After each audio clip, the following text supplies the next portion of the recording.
So you want to know the ins and outs of managing your money? Well, lucky for you, you're just in time for another episode of Master Your Finances with certified financial planner professional Kurtis Baker. Kurt and his panel of experts are here for you and will cover topics from a legal and personal standpoint. They'll discuss tax efficiency, liability, owning, managing, and saving your money, and more. Master Your Finances is underwritten in part by Certified Wealth Management and Investment and Rider University. Rider offers continuing studies programs for adults who need flexibility. Want to add new skills to your resume? Take a continuing studies course at Rider University. Now, let's learn how we can better change our habits with Kurtis Baker. Are you certain that your company's bookkeeping is in good hands? Are you just starting out and want to learn bookkeeping techniques to help you manage your books and prepare for tax season? Adrienne Dove, the founder of Corban Bookkeeping Solutions and a QuickBooks consultant, is here to help you prepare your books for tax season. She'll make you feel at ease and confident that your company's finances are in order. Now, this is awesome. I have to tell you, as a business owner, this is probably, if not at the bottom of the list, really far down the list of things that I'd like to do on a day-to-day basis is manage the books. It's a necessary thing. You like to have the results, right? But not necessarily the actual time that it takes to enter everything and make sure it's all like nice and organized. But thank goodness that you're here, because you are like every business person's dream to get that stuff done so they can focus on their business. So tell us a little bit about your background and how you got into this really cool industry. Sure. Thank you for having me. So I actually studied accounting in college. I went to Drexel University in Philadelphia. And like a lot of accountants go down the public accounting route, I decided to do private industry. So right after college, I started working in the pharmaceutical industry. My first company was Johnson & Johnson. I worked there for a few years. Then I went to Bristol Myers Squibb. And then the last company that I was at was Novartis. These are all pharma companies. I started in just general accounting, but eventually it morphed into financial planning, analysis, almost being like a mini controller for a franchise, managing their financial statements. I did a lot of other financial analytical type jobs that only exist in the pharmaceutical industry related to pharmaceutical contracts, which we talked about 4 years ago. Yeah, last time we were on, it was very fascinating, by the way. But so, yeah, that was cool. Yeah, so the accounting in the pharma world is very different than the accounting in some other. It's different than public, for sure. For sure.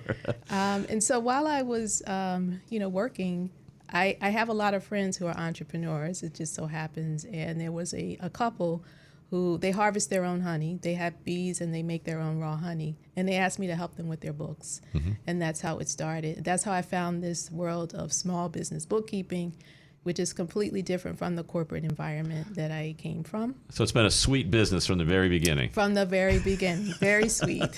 Awesome. Yes. And I ended up loving it. And I was transitioned out of my pharma job in 2018. In February of 2018, and then April of 2018 is when I started my LLC. Okay, yeah. So you just got right into it. I just jumped huge right amount of in. Experience. I already had one client. And oh, wow. Yeah, you had your honey's business going. And it's been a journey from there. I'll be celebrating 5 years in April. Well, congratulations. That is really awesome. So I think it's kind of interesting. You've got a background where you've been handling very, very complex things out there. So from your perspective, I assume working with your regular entrepreneur, medium-sized businesses and things like that, is probably a little bit simpler than maybe the pharma world, right? As far as like all the complexities, but it still has to get done correctly. So it's kind of great. It has to be done correctly. And I think that when you're an entrepreneur, you're basically, when you first start out, you're responsible for everything. So if you think about a large corporation, you have a finance department, you have marketing, you have sales, you have operations. And when you're first starting out, at least for me, I was all of those things. Right. Right. And so in addition to, doing all of those things, you still have to work in your business. Like you still have to manage the books for your clients. Yep. And in this year number 5, I guess it's a pivotal year because I'm at a point now where I need some outside contracted help because my business has grown. So this is it's another part of the road of the journey of being an entrepreneur. So when you're an entrepreneur getting started off, obviously every little thing you do, you're trying to be as cost effective as you can. And I think one of the first things you learn as an entrepreneur is how to, as quickly as you can, outsource as many items as you can, whether you hire an employee or whether you bring in a contractor. You as an individual entrepreneur need to offload as much as you possibly can, other than your core mission of whatever you're trying to do. Right. And all these ancillary issues like bookkeeping and things like that, you need to get those off your plate because they're just taking up your time and they're not adding to your productivity. So what types of things you recommend to an entrepreneur? When do they kind of bring somebody in to help them get all this in motion so they can say, hey, I can actually focus on, honey, right? Making sure my bees are doing their thing out there, right? Or whatever it might be that you're doing. It would be great if at the very beginning, if they could budget for an outsourced bookkeeping firm or accounting firm. But, some businesses, when they first start out, they have issues with cash flow. Mm-hmm. So I do have some clients who start out right from the gate. They want my help. Right. And then I have other clients who tell me that they've been doing their own books by themselves, and it just naturally gets to a point where they can't run their business and do that financial piece as well. So I would say if you can budget for it right up in the beginning, you may not be able to, pay a premium price for all services, but at least you should be able to get someone that can help get your software set up, which I'm a QuickBooks consultant. There's other softwares out there, but I really love QuickBooks because I think it's a great software for accounting. And, the company Intuit, they specialize in accounting software and tax software. So they're experts at what they do. So you can get someone to set that up for you. And even if you're just starting out and you can only afford to have your books done on a quarterly basis, then start from there. And then as your business grows, as it naturally grows, you're going to find that you need more financial support. Right. Because there's the bookkeeping, but then there's the consulting side where I help clients decide if there's a certain application that's going to help them make their operations more efficient. I talk to them about, apps that may work really well with QuickBooks, depending what kind of industry they're in. I help them with strategic plans, with budgets. And so as their business grows, I can customize the services that they may need as they grow. And I think that's part of the key is I think one of the things that we try to do as a young entrepreneur is you're really trying to figure out how do you become more efficient. Right. And I think if you implement the right software in place, then it just takes things completely off your table because now the software is handling it for you. And it's a lot easier to manage your business if you kind of know where you stand on an ongoing basis. If you wait the whole year before you really understand what's going on, you could have a positive a surprise, but you may have a very negative surprise, and those are not as good because you don't really know what your nets are unless you're kind of tracking it along the way. You need to track it, and I do tell these are some businesses that I just onboarded recently. They had a process in place where they would send their accountant or their CPA all of their bank statements or an Excel spreadsheet at the end of the year, and then that person would take those statements and they would do a profit and loss statement and a balance sheet for them and get their taxes done. But I tell those clients that as a business owner, these are your books, they're your financials. You own them. We, the accounting professionals, may own the process that help get all of that financial information together so that you can see how you're performing. But as the owner, you should really want to have control over that. Right. And so I tell those clients that it's not a best practice to wait until the end of the year. Right. Right. And so some ideal clients for me there are people that come to me and they're in that situation where they haven't done anything all year. And then I will get their books caught up. I'll do a diagnostic review of their books to see if there's any issues. I'll fix any errors in the books. I'll get the books caught up to date. And then I show them, this is how you performed for the year. But it's but at any given point in time, at the end of the month, you should be able to see how you're performing. You should be able to see your sales and your expenses. You should be able to see who you owe and who owes you. Right. That's that's part of your responsibility as a business owner. And so if I can convince them that they really own these numbers, it's our job to help them understand and to partner with them. Right. To make sure that they understand how their business is performing. But the idea that the books belong to us, the accountants, I think is something that I try to educate clients on. Right, because it's something they don't really think about other than, hey, do I have enough money to like pay my bills and take care of what I have to take care of? And beyond that, they're really not paying a whole lot of attention to that. So, so the idea is you want to really get in front of, because then you can see, you know, on a monthly basis, hey, here's how we're doing, and then you can set your goals and objectives. Because every big company, they always have like, we got to finish out the month good. We got to do that. All right. So at least you've got these deadlines throughout the year that they help you stay on track. Because you got to break every kind of goal and objective. You have to break it into little pieces, right? You have to, yes. And if you break it into little pieces, it's much more manageable. Whether that's, you know, day, week, month, hour, whatever the case may be. Everything has different timelines. But I think you point out something very valuable, which is any company anybody's ever worked for, they always have this in the end of the month, hey, do we get enough sales? Hey, do we do this? Hey, do we do that? Well, that's the reason they do it. They want to close out the month and be able to see exactly where they are. So now they know, okay, here's the adjustments we need to make for the next month. Exactly. And it just simplifies it. And that's a nice target when you have like basically a 30-day target. It's something that's kind of manageable. Ramp it up, close it out. I mean, it just kind of naturally works pretty well for most businesses, right? It does. And I also think what it does is it helps businesses do a budget for the full year, especially if they've gone through a year with me where every month they've been able to see how they're performing. The next year, we can do a budget where we forecast out sales and we forecast out all of your expenses for the entire year. And so then you're at a point where you're not only seeing how you're performing on an actual basis, you can look at how you're performing versus what you forecasted. And then we can make tweaks as needed. It's just to me, it's a good place to be when you're a business owner. You don't have to be a financial person, but it's nice to be able to know how you're performing at any given point in time.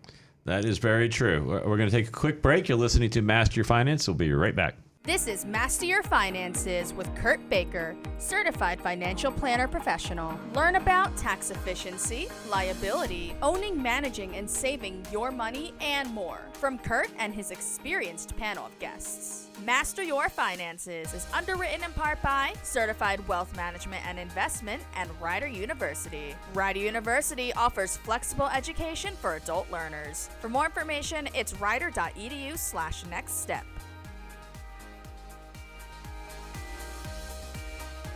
Welcome back. You listen to Master Your Finance. I'm here with Adrienne Dove, and we're talking about finances and bookkeeping, which is extremely important. It's kind of like that foundation piece that we all have to have, but we don't necessarily think a whole lot about it. We'd rather like build the structure on top of it, but you really have to have a good foundation. And the basic accounting and keeping track of your books is really, really important. And one of the first things that small businesses need to try to do is figure out a way to manage that and outsource it somehow, whether you hire somebody to help you or whether you have a service to do it for you. And as Adrienne pointed out, it can be very basic things like just reconciling things on a monthly basis to make sure you understand like where your cash flow is and things like that. So for all these busy entrepreneurs out there, like, hey, I don't really have time for all this stuff. I'm going to throw it in a shoebox, whatever, maybe an electronic shoebox now, but I'm going to put it in a shoebox and I'll just figure it all out in January when the year's done.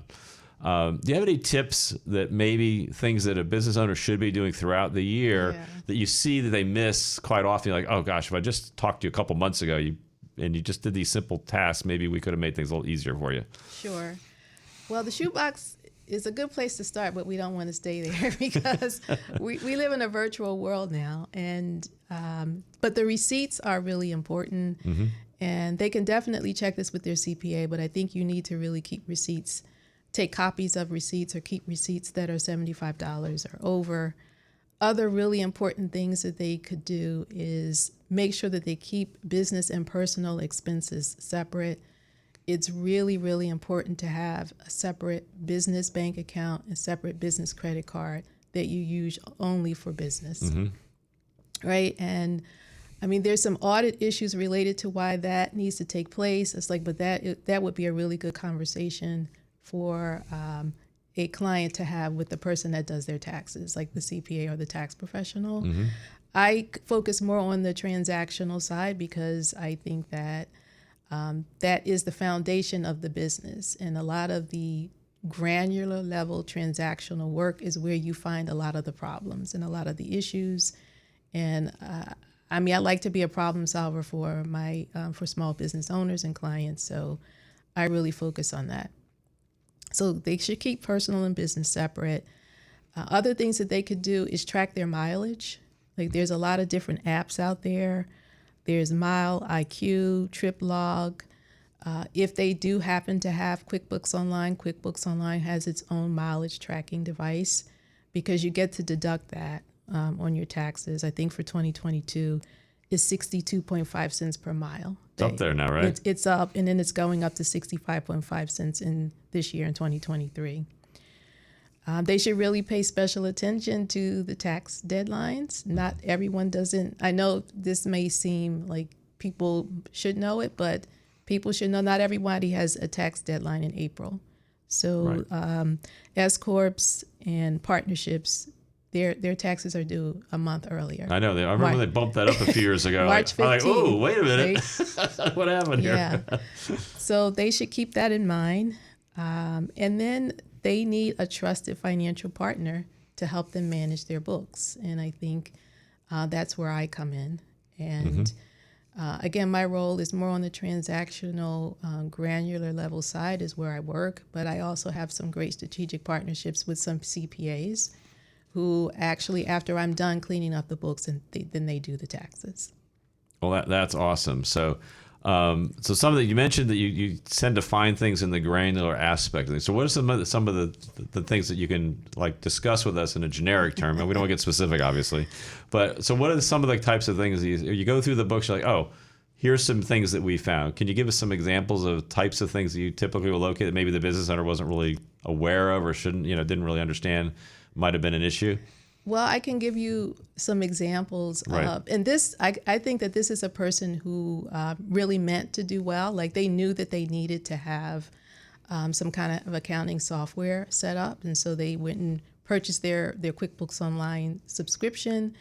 And they started to set up. One of the first things you do when you purchase your subscription is you set up something called the chart of accounts. And the chart of accounts is basically all of the accounts where your transactions are going to be categorized. And depending on the account, it's either on the profit and loss statement, which is income and expenses, or it's on the balance sheet, which is assets, liabilities, and owner's equity. And this particular person, they set up their chart of accounts and they thought they had done a really good job.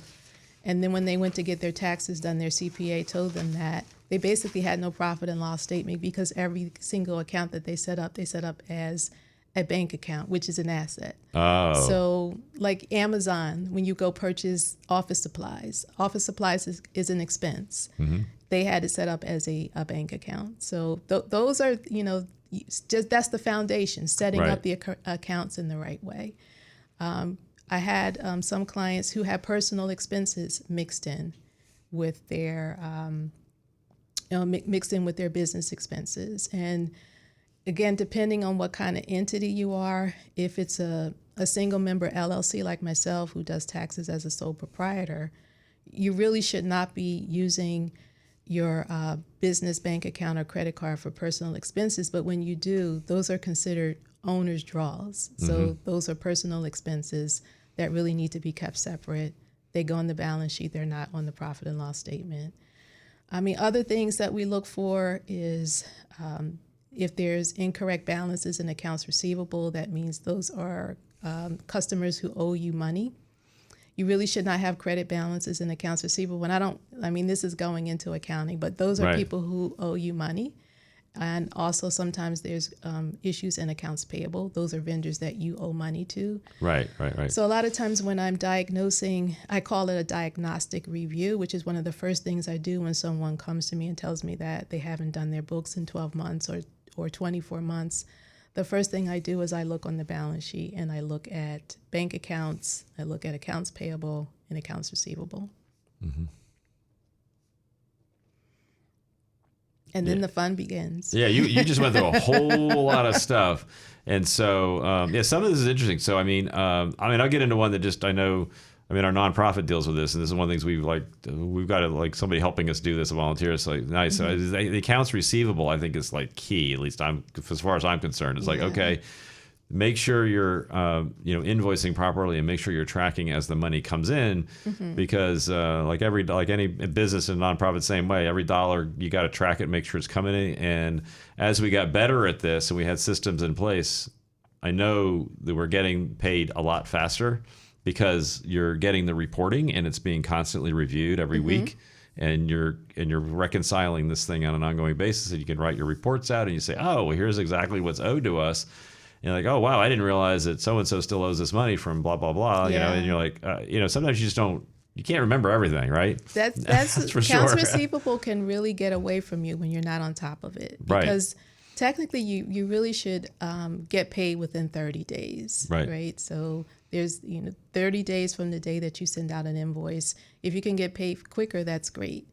The problem is when you're not on top of accounts receivable, and that's some of the things that I find when I clean up books, and I find that people have outstanding invoices that haven't been paid in 2 or 3 years. No. Well, there's something called a write-off. Those invoices should have been written off as bad debts. Yeah, what's it, 120 or something, I think they say? Yeah, I think it's days? 120 or 160, something like that. Yeah, that's what I heard. Yeah, so if we're doing the books now, or people are doing their taxes for 2022, and you have old invoices on there from 2016. See, as a business owner, this is what it they should have been written off. I have to ask you a question. Have you ever, in the history of reviewing books, ever found anybody that had an outstanding invoice that exceeded the cost of keeping their books? Having somebody actually manage their invoice. In other words, if they were to hire somebody to manage their invoices and their accounts receivable, would that number potentially be less than the value of the invoices that were still outstanding that could have paid for the service to keep the invoices paid on time? No. What? So, repeat that again. Maybe I'm not saying it. What I'm saying is that let's say I've got an outstanding invoice, of $10, right? And the cost for me to hire somebody to manage my invoicing and my accounts receivable, let's say that was $8. Now, that's a $2 profit from something that didn't exist prior because I was missing it. Right. So I guess what my question is, have you ever seen, when you go back into your diagnostics, where you find outstanding invoices that exceed the cost if they had just hired somebody to manage their books, so that never would have gotten out of hand and they would have been able to track it and maybe get paid early? I think that the value is in me finding it. Right, that's what I mean. Yeah. So they're going to pay for it. And what I'm trying to say is that most likely the service, if you have any issue whatsoever, even if it's a little bit, because as you point out, this gets way out of hand very fast, is you think, oh, well, they were going to send something. Before you know it, it's like 60, 90 days. And you're thinking it's a couple weeks. And what I'm saying is that if somebody, and we found this out in the nonprofit, that's why I'm kind of on this, because it's like, okay, as soon as we started doing this, things were getting paid pretty much on time, because in our case they're government entities and there's things that have to have processes. So even when you invoice them, there's the PO, you have to sign it, you have to send it back, and then they have to go ahead and send it to you. So there's a couple weeks involved in this whole process of back and forth. So the sooner you get the invoicing information and the sooner you start to track it, and then if one gets missed, you're following it up right away. They go, oh yeah, that's correct. And you want to get it before their budget year closes out, because then it creates this whole other issue for them, because, oh, we had that money allocated for you and now it's the end of the year. And, and then we get it, but it's just, I know it creates extra issues from an accounting standpoint. You can kind of sense it on the other end. Like, I wish you just told us a month before, we would have been able to do it very easily. So, and if you're a business that, it's more than $10,000, right? It's more than $10. It's thousands and thousands of dollars, and it's multiple customers that owe you money. It's very, very easy to get lost in that. So one of the things you do on a monthly basis is you look at your aging report for accounts receivable, and you can see this person hasn't paid me in 30 days. Then there probably needs to be some kind of communication. And then for certain businesses, smaller businesses, I tell them that they should try to cut down on accounts receivable altogether. And if you have a service-based business, try to set something up in your business where there's a payment up front. So you have their ACH bank account information or credit card on file. Because if you're a service-based business, maybe accounts receivable, that's low-hanging fruit that you can get rid of. For product-based businesses, it might be a little bit different, but it's very easy. Like when you purchase something from Amazon, they don't send you a bill later. Oh no, they're very efficient. You have to pay for it up front, just like you pay for absolutely for your Verizon, internet, that's all. They have your payment information on file. And we should be the same way as service-based businesses where we are providing a service. I agree.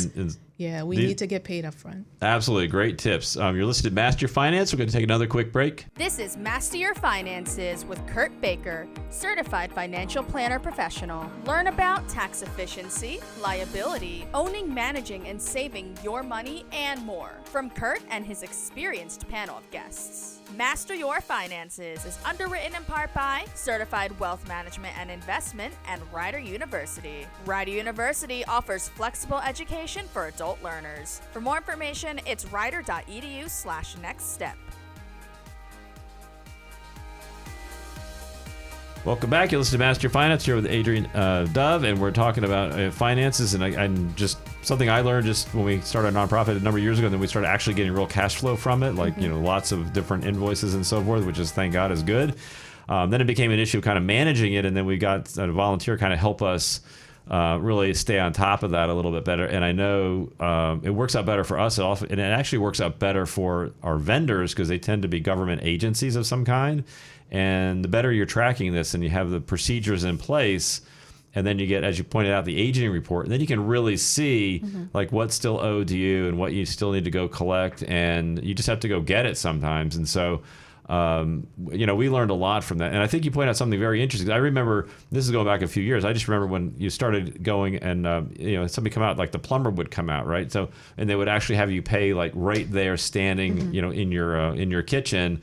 And I thought that was pretty smart, because now there's no like sending you the bill and you got to mail it in and all this other good stuff. So to me, that's a win-win all the way around, because as you point out, you completely eliminate the aging report issues when the tech actually walks out and can give you the ability to pay right there. And there's no accounting department that has to contact you later and send you the bill. Then they wait who knows how long before that. That must have been a whole different like life for them. And I think most businesses, when they can, and I can't really think of a scenario where you really can't just have them pay up front, right? For most situations, I think for a lot of service-based businesses, it works really well. I mean, I can use my business as an example. It's one of the first efficiencies that I implemented in my virtual bookkeeping firm was I got rid of accounts receivable. So I have a practice management system that in the practice management system, it has a proposal or a contract, and in the contract, my clients, they actually put in their payment information. Okay. They know exactly, it's a fixed pricing that I give my clients, so they know exactly every month what they're going to be paying. There's no need for me to send them an invoice every month. Right. And so there is no accounts receivable. Sometime between the 1st and the 5th day of the month, all of my clients that I have fixed pricing packages with, it's just an automatic payment that comes through.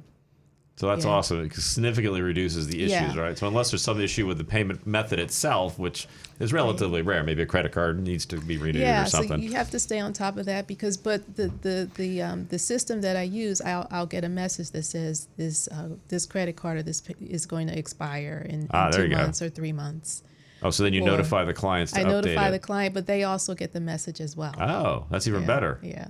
So that warns them that, hey, you really need to go through and update it. Because I know all of us have had the situation where you run so many things through a credit card. It's like, I mean, unless you go back through the card and actually identify every single item, which most of us aren't going to sit and do. It's better just get the note. Oh, okay, fine. I got a link. Update it. Boom. There you go. There's the new info, and it's the end of it. It just makes it much easier, I think, for everyone. So I think that's smart from a customer service standpoint and from a business owner standpoint. So the good news is these things are available from an electronic standpoint that you don't have to do this yourself. Correct. The computer will do it. Yes. Which is awesome. Yes. Okay. So now we're getting paid on time, which is fantastic. We get paid up front, and you as the service provider, you need to make sure that you provide that service on time, because you might get paid on the 1st or 5th day of the month, and I have for most of my clients, or all of them, I target to have their books done by the 10th day of the month. You just have to make sure that you're delivering the service that you promised. Right. But you don't have to chase after clients to pay a bill anymore. Okay. Well, that's a great way to do things. So we've got no more accounts receivable, hopefully, if we can avoid it whenever if you possible. Can avoid it. Yeah, it's like we can't, because we're dealing with government agencies, and they can't pay you up front. I mean, it's against their it's against the rules. I mean, we can't, until the service, in our case, until the service is provided, we can't get paid. Okay. That's just the way they work, and we're like, okay, fine. But you get the contract up front, which means when you provide the service, then you can invoice and they can pay you, and so we have to follow that process. So that's still in my view, that's still an older process, and who knows how long that's going to take. But at some point, maybe they'll get on board with something like this, where once it's contracted, and then you can say, okay, the service was provided on this date, boom, confirm. Okay, the payment went through, done.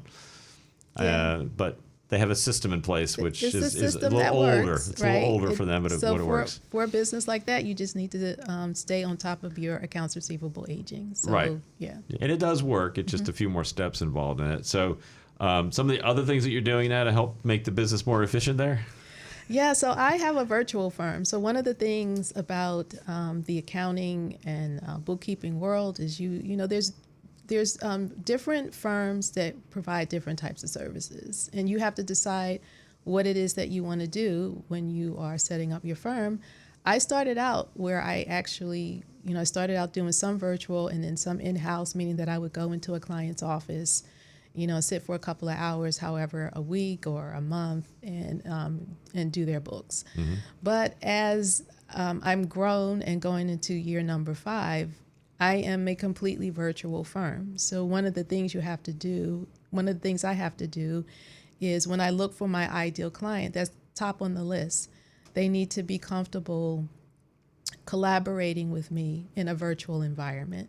And a lot of my clients are local. They're in the Princeton area, and it doesn't mean that I can't drop in and meet with them. Like if there's something, something that needs to be done where I need to be there in person. But the normal monthly process is done in a virtual environment. And so what does that mean? One of the things, this buzzword in the virtual bookkeeping world is tech stack. Tech stack? What is your tech stack? Uh-oh. Like, what are you using to make your process efficient, to make sure that you have correct workflows in place where you can get your clients' books done in a very efficient and timely manner on a monthly basis. And that includes how do you interact with them? So you probably need to have something like Zoom or some kind of e-meet, something where you can meet with them virtually. It includes practice management software. So I told you the software that I use where I send my clients a contract and all of the pricing and the payment information is all rolled into one. It includes storage, where, if you need to have some kind of Dropbox or some kind of Google Drive, where clients have a secure place to upload information when you need it from them. There's different apps out there where you can pull bank statements and credit cards, and those documents can get attached to the actual accounting software. So yeah, explain that one to me if you don't mind. That one I'm not familiar with. How do you pull a bank statement and a credit? How do you do that? So there's different systems. So QuickBooks Online, which is the accounting software that I use, depending on the bank, because certain banks, QuickBooks has contracts or operational agreements with certain banks. So I know, I just mentioned some of them, TD Bank, Santander Bank, Wells Fargo, that when you connect your bank account to QuickBooks, it's considered online banking. At the end of every month, they automatically upload a bank statement. And that's great. There's some banks who don't. So PNC, Chase, Bank of America, they don't do that. And so as part of the monthly process, first thing you do is you categorize transactions, and then you need to reconcile bank and credit card statements to what's in the books. And so you need copies of those statements. Okay. So there's HubDoc. There's Dext. These are just different apps that attach to the accounting software where you can actually pull those statements and get copies of those statements.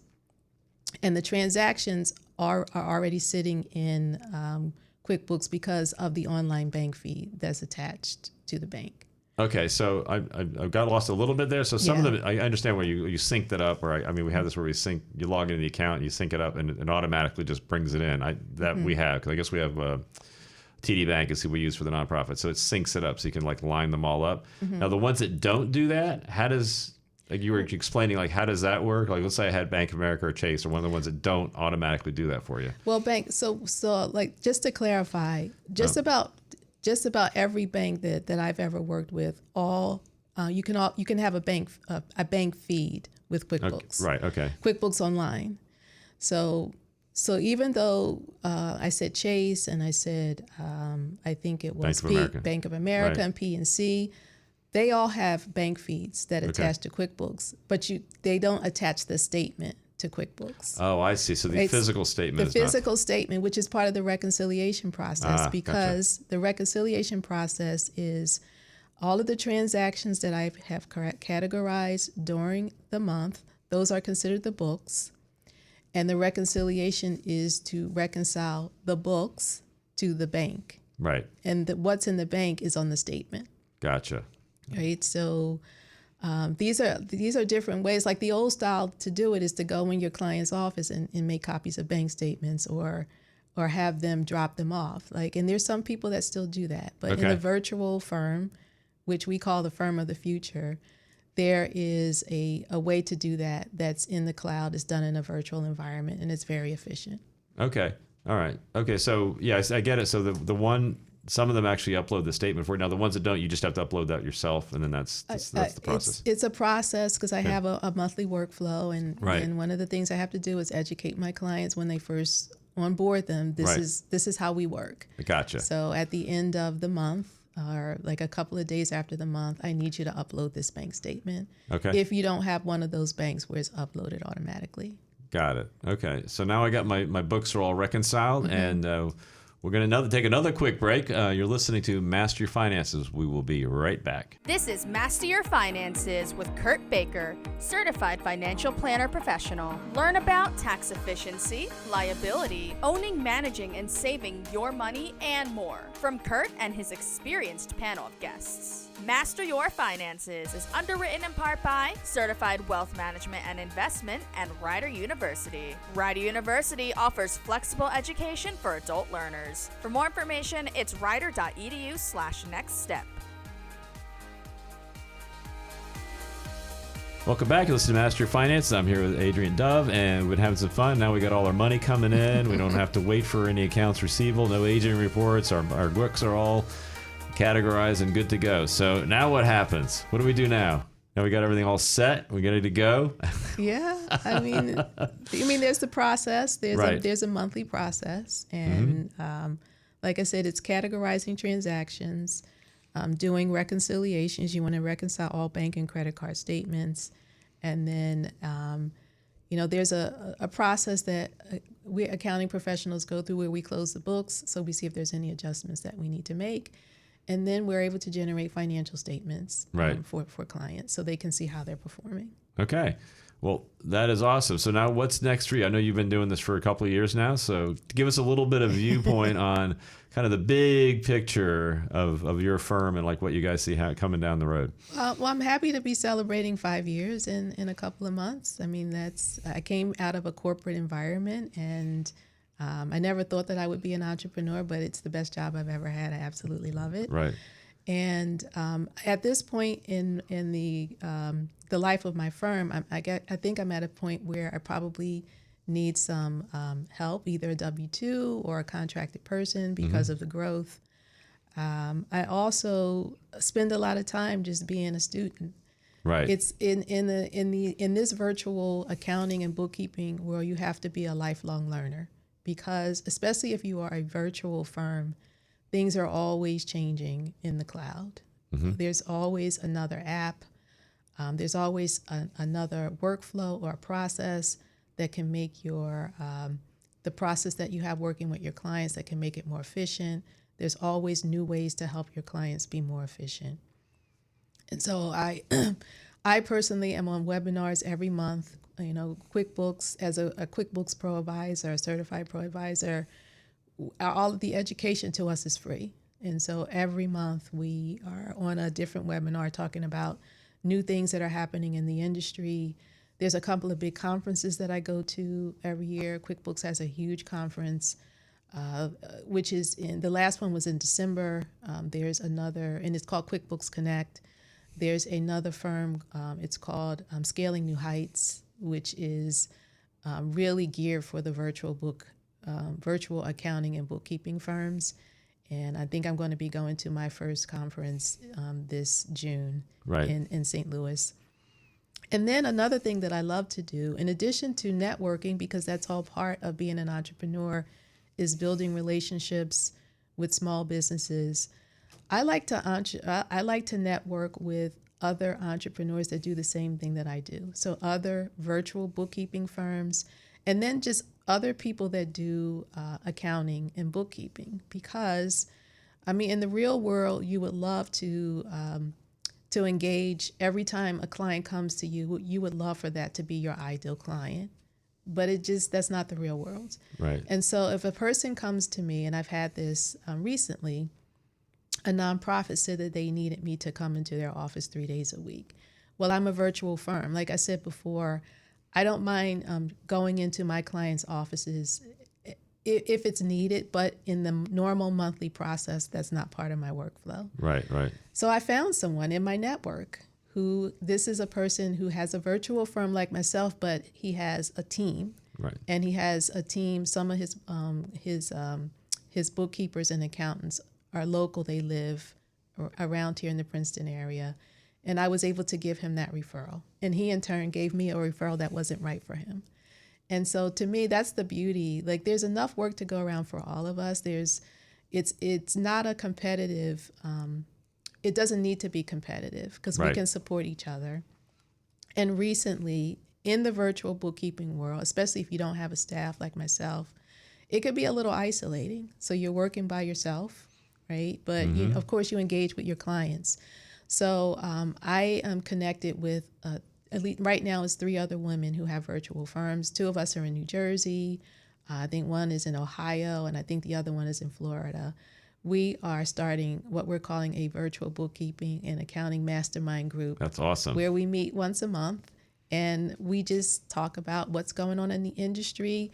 Some of us are in different places in our journey. So for me, at year number 5, I'm at a point where I need to hire someone, and I know someone in the mastermind group has a staff of 5 or 6 people. Okay. And so it's a place where we can share best practices, we can help each other, and we can also pass business to one another.